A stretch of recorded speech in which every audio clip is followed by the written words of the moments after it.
everyone, welcome back to my channel again. So today it's going to be a little bit of learning, although it's not full painting, but one tool can actually be used for many other purposes. I will explain everything about that, including the alternatives or the other tools that you can use.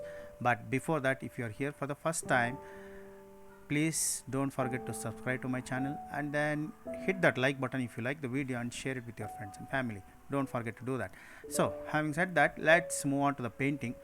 So here what I've done is I've used one tool. Like I said, it's common tool that sometimes you have to make use of that particular tool so that you can actually reduce the effort, that which is the candle wax or the wax.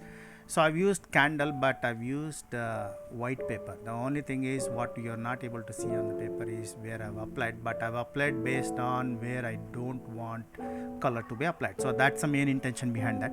Apart from that, you just have to reference your photo and then just try to come up with that.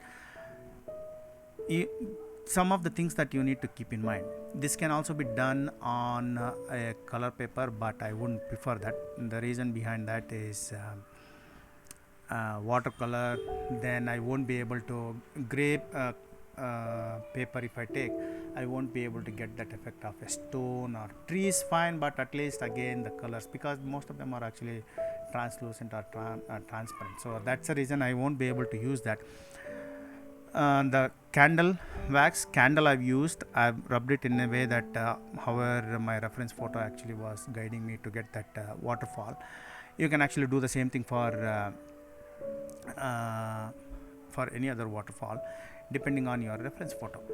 So then the main thing is, because of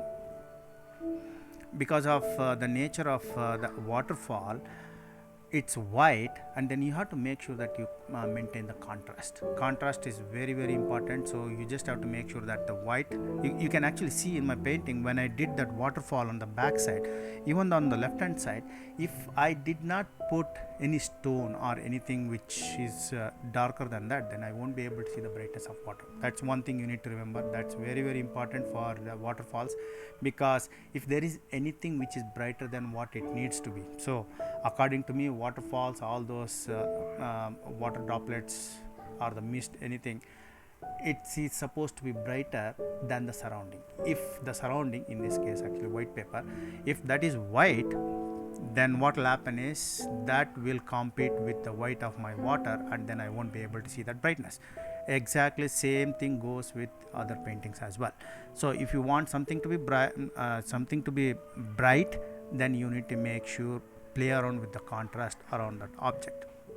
If not, you won't be able to see that.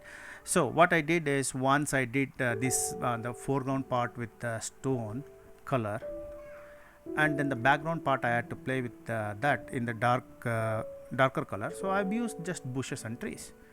So two colors, sap green, I didn't even use yellow. You can actually use, but the main intention is to get the darkness just behind the waterfall and then above that, so that I'll be able to see waterfall more distinct, more in a good way. It's very clear to me, rather than actually being competing with the white of the paper itself. So keep that in mind. If you follow along with me, I think this tool actually can be used for several other purposes, but again, you can actually practice with that. And the next class, what I'll do is I'll try to take some other tool. We'll try how you can actually, instead of this, you can actually use even oil pastel as well. So try that with that. Next class I'll see which are the other tools that can be used for some other things to get out of reduce your effort, and then enjoy your time. I'll see you in my next video. Bye bye.